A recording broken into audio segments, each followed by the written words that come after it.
What is this beautiful plant? Huh? Its leaves are soft grayish green and the flowers are brilliant magenta. This is Victoria. What is that beautiful plant? Don't you know anything about that plant? I have that plant. The Lycnus coronaria, Rose Campion. Ah. I have that, and it makes, I like it. I've used it as a ground cover because it's evergreen, the little part, but then the stems come up and they bloom. And then they form seed heads. Well, the little seed heads are like a cup. When they get ready, you can just tip them over and pour them out and collect seeds. Cool. And I just let it reseed itself because it seems to be kind of biannual. Okay. It takes about a year for them to start blooming again. Okay, so biannual. Yeah. Okay. Which means? Which means that it doesn't bloom the first year, but then it does the second year. Okay.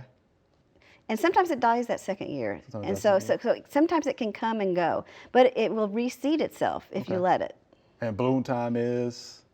It blooms probably in early summer, Early summer. and sometimes sporadically until it gets really, really hot outside.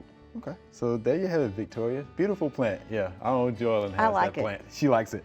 Hope you enjoyed the video. We would love to get more questions from you. So be sure to leave us some comments.